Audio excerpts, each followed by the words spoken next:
is up from unknown to unforgettable podcast episode number 2. We're here with the Martin YODA Jenkins. What is up? Welcome to the podcast, man. What's going on, bro? Hey, pleasure to have me for one. And that title, I love it. I love it. Boom, bro. That's how it goes, man. You gotta. People don't know you at the start, right?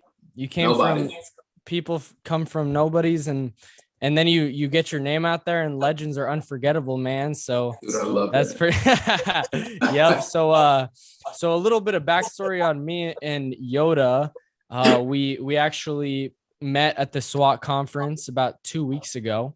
Mm-hmm. And so it's been really cool just getting to know each other a lot more. And I mean, this dude's a killer in the insurance space. He's got a lot to just bring value to, and that's what we hope to do in this time, is just to be able to bring value to you guys who are listening. Thank you guys for listening as well. But this is definitely going to be an amazing thing to listen into, and this dude is a killer in the insurance space. So you're going to keep your ears out and listen up closely. So Martin or YODA, what do you want me to say? I don't know. YODA's cool. Most people know me as YODA, so we don't have to go into the backstory. It's just a childhood. Boom. Nickname. All right, we'll call you YODA. Yeah. So YODA, tell us a little bit about yourself and kind of your backstory, upbringing, and how you got to where you are today, man. Yeah, bro. So for one, man, I appreciate the introduction. And you know, the space that we're both in now is so cool because you can come from any background, really be any type of person, any race, sex, accent, non-accent, from anywhere, and really succeed, you know, monetarily, especially in this industry. So that's one of the things I personally love. But my background is far removed from anything insurance-wise. Okay. All right, let's hear it. Yeah, man, my background is in sports. So I okay. My DNA is football. That's what I'm known. I was blessed enough to play college ball at Clemson, and then in the NFL for my rookie year, which NFL for me stood for not for long, because it was literally like 5 or 6 months. But you know, hey, we got there. That was one of my lifelong dreams. Bounced around after that, entrepreneurial venture after entrepreneurial venture, until I found the insurance space. So that's my 30-second background. There you go. So okay, so you went to Clemson, man. You went to Clemson, played D1. That's what I was trying to do, man. Like, seriously, I grew up wanting to play D1 basketball, and you were able to live that D1 dream.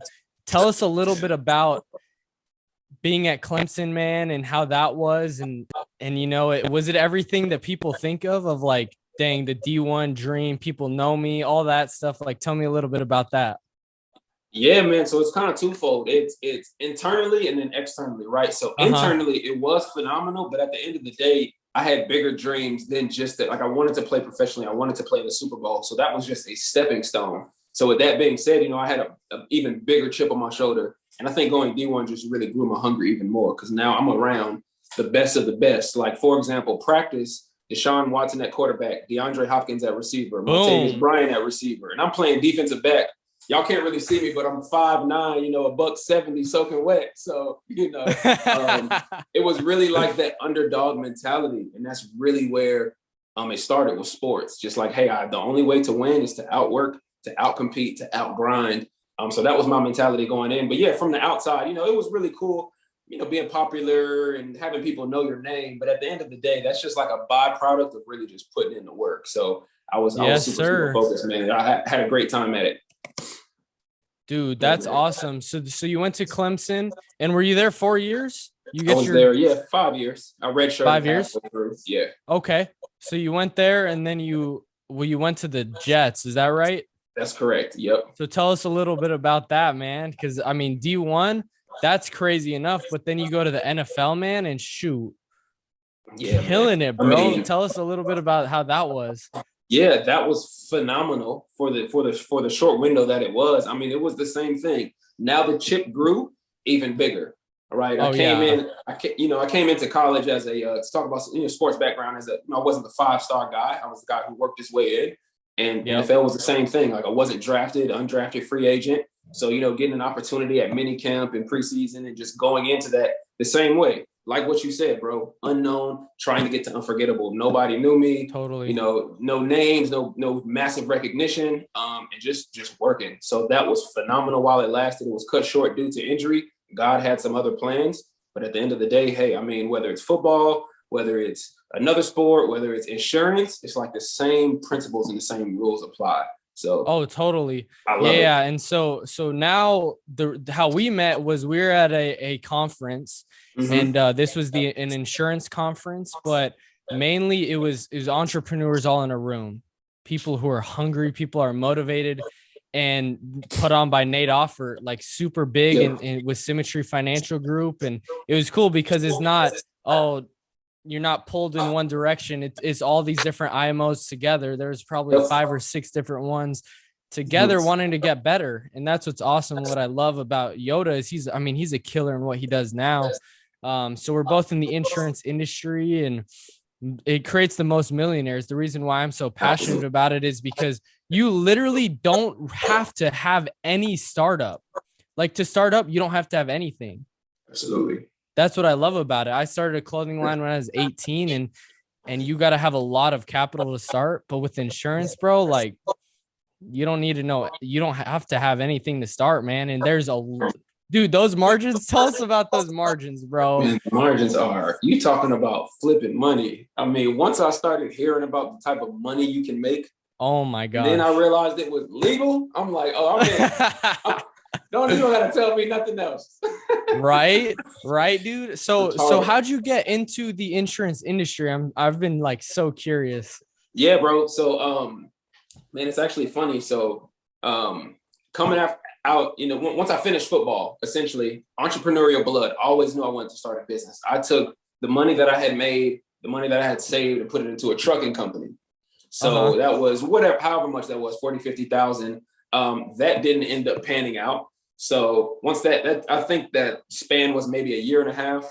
So then for the next year and a half, I just tried to recoup everything, get a job, build my foundation back, and started another business, marketing, right? Online marketing, helping different companies communicate things with their sales force, and then also branding and all the stuff that comes with that. Did that again for about a year and a half.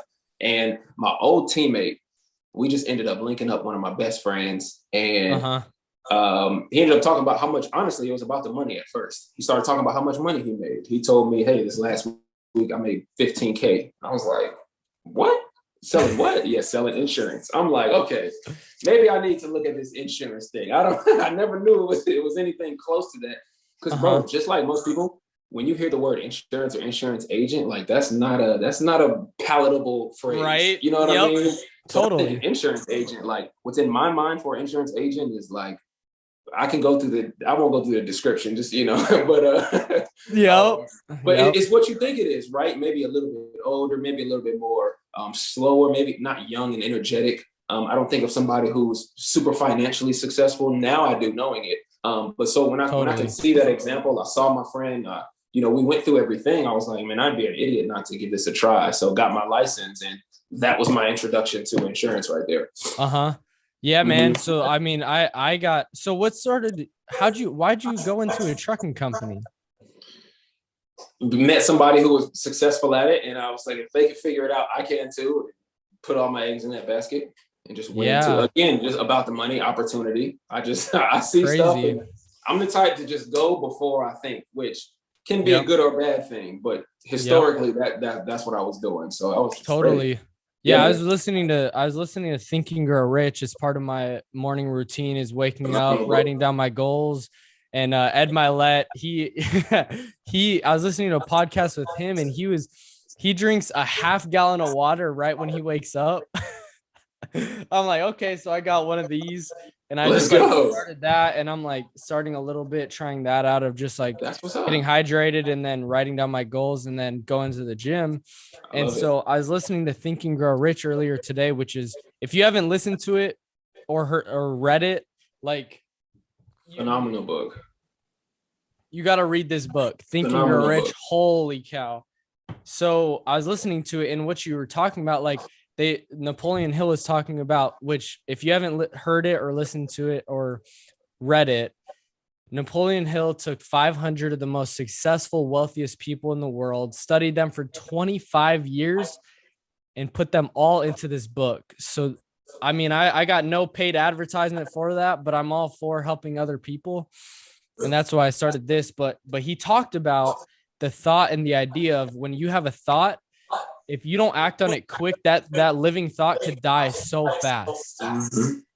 And when you put action to it, it starts living. Like literally, I thought of this podcast like a week ago, and we talked, and I was like, hey man, let's do it. And we like literally a week ago. So you can't wait till tomorrow, because you never know. Like you never know if you're gonna get the tomorrow. And also, like, if you're able to keep that thought living, you never know what it'll turn into be. And so it makes me think of what you were saying of like, shoot, man, you had the idea, you had the dream, and you just go after it, man. And that's what I see a lot of people struggling with now, of like listening to other people's opinions. Yeah. Like, dude, those are the cheap. It says in the book, those are the cheapest commodities, man. That's real. It leads people to it leads so many people to the grave that I'm like, dude, it doesn't matter. So that's what yeah. Oh, go ahead.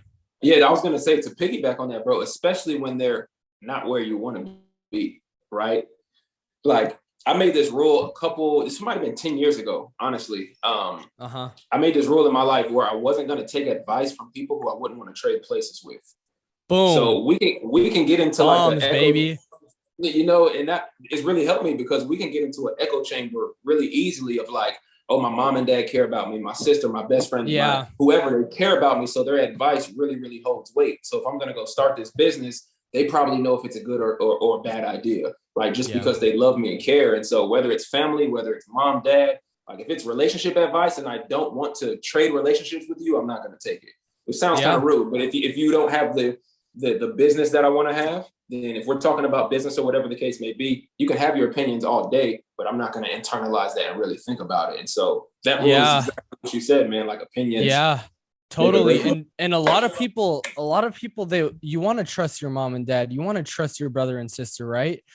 But the thing is they might have grown up with a mindset, a limiting belief on things. And kids are so moldable that it's like they're teaching us what they know, but maybe what they know is not right. And that's the thing is you gotta step away from that a little bit and say, is this person where I want to be? And if not, you could still love that person 100%. But if they're not where you want to be financially, if they're not where you want to be in terms of relationships, like why listen to them? But it's you have to really like realize that. And it's a clicking moment of like, is this person serving me or not? And so kind of talk about how you've had to really like kind of put a force field around yourself and in your dream and your goals. Cause like, even I bet people were talking about, dude, getting to the NFL. No way. Like going D1. No way, bro. But talk to us a little bit about how you were able to overcome that and surround yourself with people who were for you and for your vision, and how like important it is to surround yourself with people who are going to only speak life and positivity into you. Yeah, for one, it is massively important, regardless of what you want to do. Like, yes, totally. me and your goals are business wise, but it could be business, it could be family, it could be relationship, whatever that is. Surrounding yourself around that is massively important. So I know for me, I talked about that chip that I had on my shoulder early on. A lot of that came from people talking down. My high school coach, like my high school football coach, in my ninth grade year, I talked about wanting to go D1. I actually talked about playing at Clemson. And he like looked at me with like this, I will never forget the look on his face. And he like this confused, disgusted look on his face. He said, "Son, you'd be lucky to go D3." Like the exact words that came out of his mouth. So that created like this chip, and that could go one of two ways. Like I could listen to him and be like, he's the high school, leading the leader of this organization. Like he's probably right. Or I got blessed enough to have exposure to other things. My dad played in the NFL, right? Okay. He played in the SEC as well. So luckily I had been around, other people who are successful in their ventures, and I could, okay, who am I going to listen to? The coach who has not in shape and has never played a down before, past Little League, or somebody who's been there, done that. Luckily, I had that, but not everybody has that. So I would say, to anybody who doesn't have that, like, get around that. Like what we said, exposure to me is a lot. And I think what you're talking about in your question, it really came down to, okay, who can I expose myself to in order to borrow their thinking, or in order to get around people who are like-minded, like where I want to be? Because the quicker I can align with their thinking, the better off I'll be at the end of the day. Like, hopefully, your best friend or your family or your mom and dad, hopefully that does align. For me, it did, and I was lucky in that regard, but I don't think that's the case for most people. For most people, they might have to go outside of that, or get uncomfortable, or go to a conference, or do whatever it is to get around people to borrow their thing. 100%. And people, it's crazy because I didn't even realize that there's so many limiting beliefs that we have. But the crazy thing is, we don't even know that. We don't even realize that, like, okay, like, people talk about making $1 million a week, and we're trained of like, oh, you're lucky to see a million in a year, or $1 million in your lifetime. And it's like, these things are built in. And so as I started reading and really taking the relentless approach of self-development, getting around the room of people who are doing $1 million a month, $1 million, like 2 million, 10 million a month, like people who are doing those things, that I'm like, dude, when I was growing up, there's like no way that, like, that was even like, there's no way that, like, that's fake. Right. That's my immediate thing. But then it's like, when you start getting around people and getting in the room, like, I'm all about getting in the room. It doesn't matter if you got to pay $10 or $10,000 or 1,000, like, whatever you got to pay, like, dude, you have to get in the room. And so how has that benefited you, of like getting around like-minded people, of like people who are pushing those limiting beliefs? Like, is there a time that you were like, dang, like, that was a limiting belief broken? Or like, I don't know if that might have come in the NFL, or like that, or even if it was in the insurance world. Yeah, man, it's come. There's so many examples I can point to. It could have been, like I said, back when I was, let's talk about sports, and I'll do a business analogy. It could have been when I was playing sports, and people were telling me, you'd be lucky to get here, or you can't do that. And I'm not a big guy now, like, let alone when I was, 8th grade, and I was the smallest kid on the field and the slowest. Never a good combination. Don't be small and slow. I was both. But you can listen to the people, and like I said, it's those beliefs can really, really get in. You can start believing lies, whatever the case may be. At the end of the day, and I'm kind of going to repeat myself, it's getting in the echo chamber of that positivity. Luckily, I found that within my own household. Like I said, I believe that probably very, very rare. So if you can't, get it from somewhere else, like you said, if you can get around the events, if you can get around the people, if you can have the conversations. I'll give you a quick example, and maybe this is relevant, maybe it's not, but I remember in college, I knew I wanted to get in business after football. And I was playing football. So I literally remember sitting there on Instagram, #entrepreneur. And this is in 2012. So Instagram wasn't what it was today. It was just like a photo sharing app back then. It wasn't that big of a deal. I remember just DMing a bunch of entrepreneurs like, hey, I use what I had. Hey, I'm playing football currently at Clemson University. We'll be going to the NFL probably shortly, but after that, I know I want to get into business. I see you're successful. Hey, do you mind if we exchange contacts, or, can I have a conversation, or whatever it was? Can I get an email? Whatever it was. And I just doing that.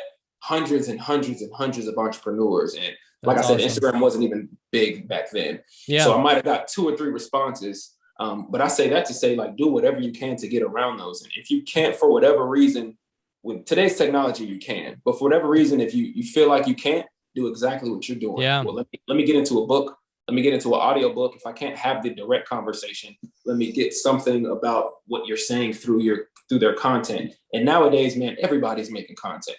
You could be the biggest of the biggest, the smallest. This is your 2nd episode, right? You're already putting that out there. So it's not hard to find stuff like that. So that was kind of my, thought process in sports. Same exact thing in business, man. I think your original question was, did you have kind of that eye-opening moment, or when was that moment for you? And I think that happens a lot. I think when I pushed myself and I reached those new heights, I'm almost doing it to myself. I'm almost proving myself wrong, or proving my doubts wrong. And the more you can consistently do that, dude, your confidence will go through the roof. And I'm sure you're experiencing that now, going through your morning routines. it can be a game changer. Yeah, you gotta get. Yeah, exactly. You gotta get those small wins, because someone can never come up to you and be like, you're a loser. Because I'm like, hey, I woke up, first alarm. I wrote down my goals. I went to the gym. I got a sweat in. Where are you at? You're still in your bed. Right. I did that. I showered, took a cold shower. That's tough. And then you're not even seeing social media until even later in the day. Like, that's wins. You got to stack these little wins and to be able to be a winner, because no one could come up and be like, you're a loser. Well, like, I got 20 wins before 12. Mm-hmm. Like that's my motto, is like getting those small wins. And that because, and talk about like how much of my like mindset, how big that is in selling, in just in terms of being an entrepreneur. Bro, like it's mindset. It's everything. It is everything. It is 90% of your, probably more than that, but that's where your results are going to come from. And bro, that could be selling, that could be relationships, that could be whatever it is, the mindset and how you think, how you process things, right? Like, we all can't really control what happens to us. I can't control what the client says. I can't control what a spouse does. I can't control any of that stuff, but I can control how I react to it. I can control how I process it. And like football, for example, I'll give you an analogy. Football, bro, playing on Clemson, playing in the Jets, there's millions of people watching you. You could get you could get a touchdown thrown on you, deep ball. I was playing defensive back, so I could get scored on. Now they're up by, 7 points. A million people watching, right? I got one or two options. I can forget about that happened and just go right back to work the next play, or I can like sulk in my misery, like my high school friends, my high school coach, my whole family, like millions of people just saw me get burnt. Like, oh, whoa, it's me. Like, now I have, I like shrink my confidence. And then what's going to happen the next time? Oh, they're going to go right back at you, as soon as you get your confidence down. Yep. And bro, or I can just bounce back regular. But the same thing can be said for business. Like, when you get those no's, when, that agent leaves for something else, or when these roll-ups happen, or whatever happens, right? You can be like, okay, I'm going to soak in my misery. This business sucks. These leads suck. My upline sucks. My IMO sucks. Like, you can say that, or you can be like, you know what? I know who I am. I worked for this. This is just going to be a small speed bump, and I'm going to get through it, and I'm going to forget about it on to the next play. So I think that mentality translates. Totally. And that's like what I've seen too, is like my best selling days. Like it's because I was able to create that bulletproof mindset in the morning. The people, the number one person it's hard to build the number. Sorry, I'm getting choked up on my own words. You're good, man. You're good. The person's trust that's hardest to get is yourself. Because if you're telling yourself so much, like, I'm going to do this and you don't, I'm going to do this, I'm going to achieve this and you don't, it's like that gets in your head, but you have to build your own trust. And so I've seen that, like, in my morning routine, if I'm going to build just small things, waking up at my first alarm, not snoozing it, like that's a win, because it's like, if you're able to embrace that, that's hard, especially in the winter when it's cold and you just want to stay in bed. That's what you want to do. But here's the thing, is like, it's all mental. Everything in life is mental. You can achieve whatever you want. And so you're a huge proponent in what you do. And so it's awesome to see. So you got into life insurance, and tell us a little bit about what you've been able to do and how you've been able to just generate success in what you've done so far. Yeah, man. I think, taking what I've learned in the past and treating it almost like a sport. I mean, this is the closest thing to sports that I've ever seen. And I don't have some extensive sales background and master wizard of insurance. It was none of that. I was starting from scratch. Yeah. But at the end of the day, it's like, it's still a team environment. You can still compete. You can still honestly make professional sport income, if you do it right. The only difference is you don't have 300-pound men trying to take your head off. It's just, you're just ducking and dodging some no-sale, whatever it is. Yep. But, dude, and it's taking those principles, man. I've been able to do something that I think it's been good. It's nowhere close to my goals. Been in my current situation, with my current company about 15 months now. 15 months exactly. Boom. And what are you doing now as an agency, and then also personal production? Yeah, so our agency is right around 150 to 160 150,000, 160,000 per month. Personal production is anywhere from 30 to 50,000 per month. So definitely not where I need to be or want to be, but it's a step in the right direction.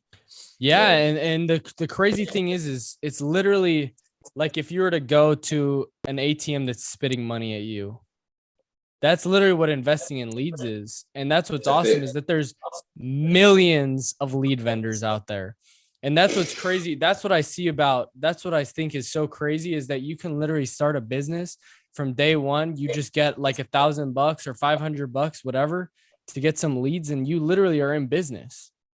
And you can 10x you, like if you're a bad agent, 3x your money. So if you have $500, you 3x it, you 1,500, boom. Then you put that 500 more in, and then you 3x it again, and you literally just grow like that. And that's what I think is so powerful about the opportunity we're in right now, just in terms of insurance, in terms of what this does. Because you can do all this other stuff, but it's like realtors fighting for houses. There's limited resources, and it's like, dude, I've talked to people who are realtors. I've talked to those people, and it's like, one, they're struggling with the supply, but two, it's like, dude, you make $5,000. It's like, dude, you could, and that takes how much? Or like, dude, people they work hard for $5,000, and it takes like months. Yeah. Months. People aren't buying houses overnight. That takes months to get it. But then it's like, how fast do you get paid?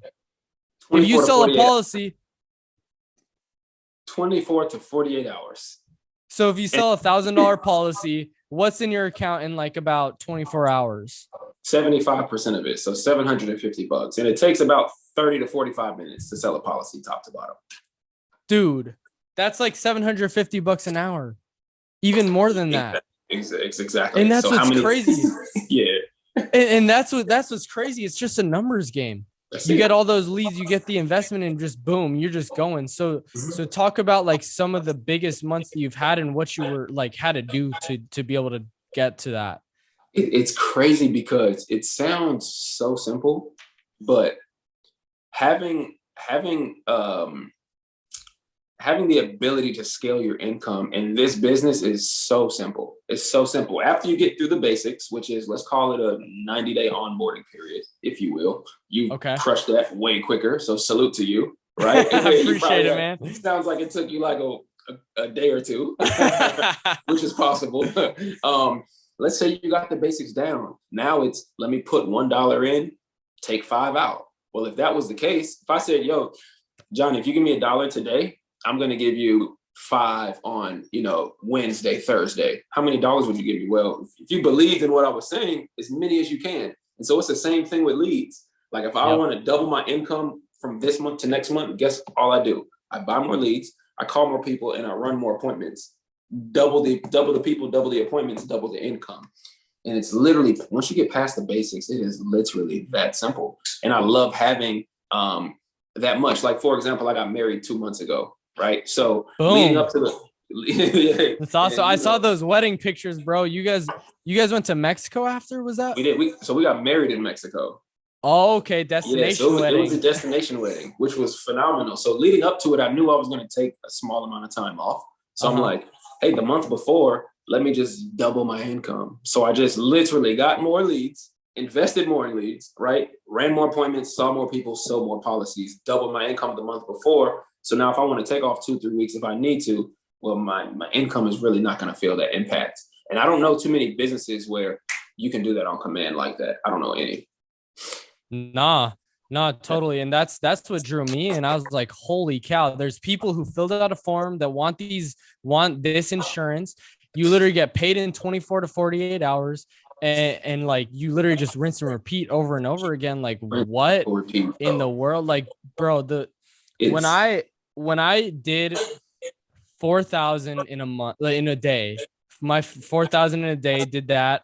Like that was my commission. It was like 6,000 that day, but 4,000 in commissions, dude. I was like, so I came from Starbucks. I worked at Starbucks. Oh, wow. And I'm like, bro, I literally, that's like 3 months of work. That like, what? And people are like, no, I don't want to do insurance. I'm like, bro, I don't care. Like, it's awesome we're able to help people, but more of the income opportunity. holy cow, it's so insane. And so like literally, I remember working 40, 50, even 60-hour weeks at Starbucks to make the $4,000 that I did in a day. And I was like, bro, if I just go all into this, holy cow. So what do you see? What are some of your goals like long term with this? Like, what can you do with this? Like, because a lot of people are like, the number one thing, you got to find an income way, a vehicle. If you don't want to be insurance all your life, so be it. But it's like, we're all here for a reason. And it's a lot of it is because the money is just the money opportunity, right?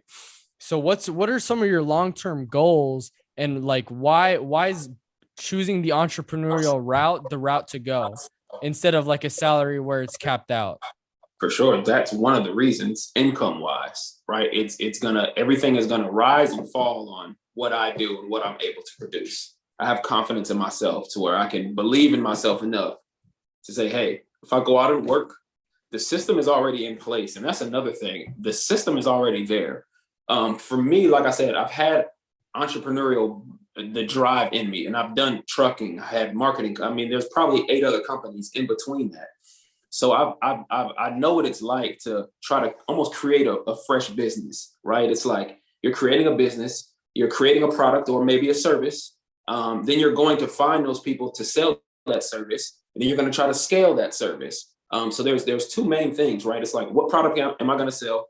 Who am I going to sell to? And how am I going to scale that, right? And so with most businesses, you're doing those stages independently, and you're just trying to figure it out. Like, how am I going to make the best?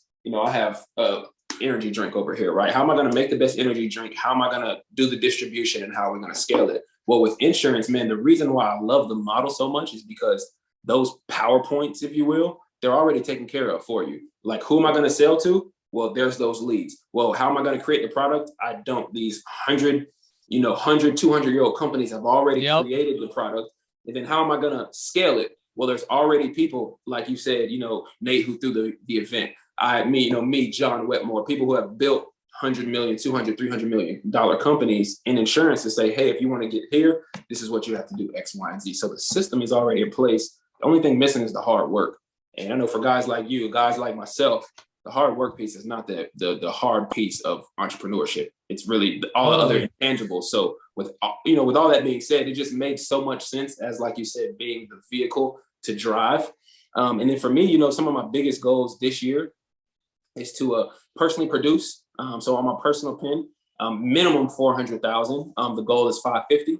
And for my team to be ending in the year right around $750,000 in production per month, which is the team doing $750,000 in commissions per month. Dude, that's awesome. That's sweet. And I know that's 100% possible, especially with your drive and work ethic.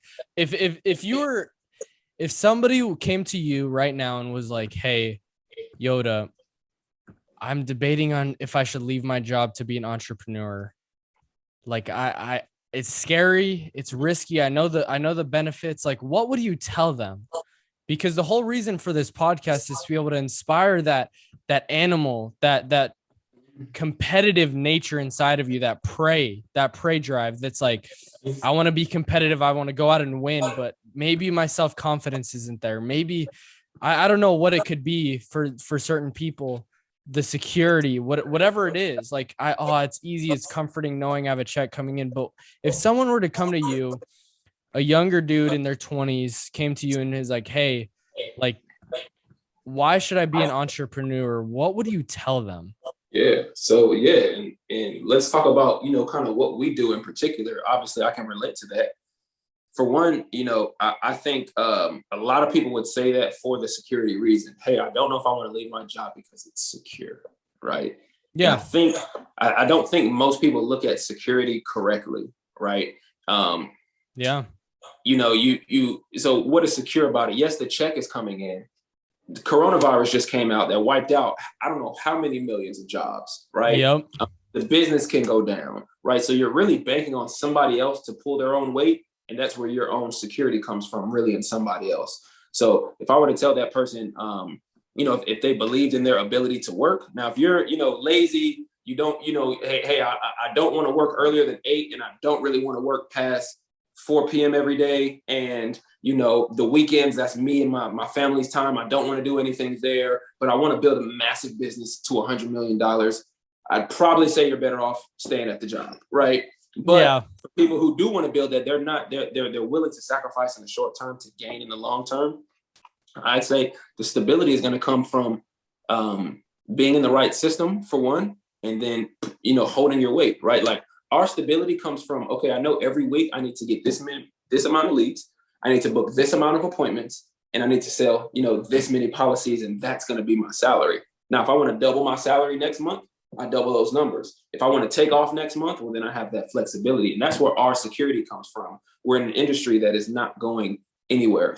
Coronavirus 5.7 can come around and people are still going to be born and they're going to die, and people are going to need to get paid for either or, right? So at the end of the day, for me and you, that's security. I think that's false security, having security in like a job where the company can go. I mean, we're seeing massive companies, like the Sears of the world, and you can go down the list, right? They're going belly Toys up. R Us, Toys R Us, right? Companies you would never think, and look what's happening, right? So I definitely challenge them on, hey, let's reevaluate what security really is, where it really comes from, and if this is something X, Y, and Z that you're willing to do, you could definitely have security in yourself and have that flexibility with it. Yeah, totally. And that's what I do like every day. Like, dude, I don't get me wrong, being an entrepreneur, it's stressful. It's hard. It sucks sometimes. Like sometimes it's like really sucks, but at the end of the day, it's like, do I want to go back to that person that was really working hard, working my butt off for somebody else's dreams? Like whose dreams are you building? Is it yours or somebody else's? And that's the biggest thing. Like you have to be building something that's going to last and that's sustainable, because at the end of the day, someone could not like you and you could be let go, and boom, that security is gone. So are you going to put security in someone else or yourself and trust? And not everyone wants to, and not everyone's built for it, which is it's fine. All good. It's all good. But it's like, this is the road less traveled. But it's like it's the highest mountains that you could ever reach and see. And it's like, my wife and I just went to a cabin this weekend, and it's like I ran some appointments like for 4 hours on a Saturday, dude. And it's like, okay, like just dialed some and ran an appointment. It's like, dude, we're traveling wherever we want because we literally got a laptop and we got a phone. That's all we really need. That's literally all you need, especially nowadays. Like, literally, I'm sitting in my living room selling to people, like, I mean, talking to you, but it's like, dude, you just sell to people and talk to people from wherever, and you could travel wherever. From wherever, whenever. I was just downstairs talking to one of the guys that we work with. They had a trip plan. We're in Georgia. They had a trip plan for Florida. Halfway through the trip, he booked 2 appointments. So they literally went down, drove for I think it was 3 hours. The family went to go eat for however long it was, 3-4 hours. He ran his 2 appointments, made enough to pay for the trip and then some, and then continued the other 3 hours, and now they're good. So it's like, where does that opportunity? I don't know anywhere else where that's possible, right? No way. And especially in your first year, dude, like first year, for a couple months, you can be there. Yeah. Oh, 100%. And that's like what I see. I'm like, dude, you literally could go on vacation. Like Bailey and I are traveling so much now. And it's like, dude, you can literally do that because you worked 2 days hard and then you enjoy the rest. And literally you got double the money you put in for the vacation, and you're coming back with more money. I personally like vacations like that, don't you? That you come back with more money than you go out. Then you went, right? Just for helping people out. And at the end of the day, that's all we're doing. We're just getting people something that they already want, helping them out. And we haven't even talked about the building side, right? That's just selling, which is phenomenal. But you can also get paid, compensated from the carriers just by giving other people the same opportunity that you want. So you can give 10, 20. I mean, how many millions of people are out there who hate their job, who are not making enough money they want, or they don't have the time or flexibility that they want, and they don't have to have some super crazy, level 10 sales skills. You just have to be able to work hard, follow the system, and it's rinse, cycle, repeat. So it's like the opportunities are freaking endless in my mind. And huge. I come from sports and NFL, and I still haven't seen a better opportunity than insurance right now, honestly. Boom. Dude, it was so good talking to you, man, and having you on here, bro. I Well, can't wait thank to be you. able to look back years from now and be like, geez, like I wanted, my goal is 550,000 in a year. Like, dude, you're doing that like every single month, bro. And I totally believe that. Yeah, So no, thank you, man. I'm super grateful that you were on here. If someone were to want to reach out to you and work with you more and get some mentorship from you, like how could they do that? If someone could literally call you or talk to you, email you, whatever, how would they be able to do that? Like, Yeah, absolutely, man. Appreciate you providing that and asking that question. You can reach out to totally. me directly. Phone always on 678-920-2169. My Instagram is at Yoda Jenkins, YODA JENKINS. Reach out to me if you have any questions. Obviously, reach out to Johnny if you have any questions. And dude, thank you for having me on, man. But shout out to what you're doing, bro. Pretty much brand new in the industry. Absolutely killing it. Providing a platform for people to learn. And it's just like, man, I'm excited for me to watch back on this and be like, I was the second episode. You know that dude? Yeah, I was his second episode. Like that's gonna be my claim to fame, man. So I love what you're doing, man. I love what you're doing. Hey, man, I appreciate that big time. Well, if you're trying to become unforgettable, this dude's the guy you need to talk to. So I super appreciate everything you're doing in this industry, looking to make a change in the space, not looking to stay the same, just being creative and all that. But hey, if you're listening to this and you're on the fence of not sure if you want to jump into the entrepreneurial route, go with the road less traveled, like it's so worth it. And so this platform is designed to be able to make you a nobody. Just you don't know who you are. Like people don't know who you are to a legend and to be unforgettable. So thank you so much for listening and keep tuning in for more.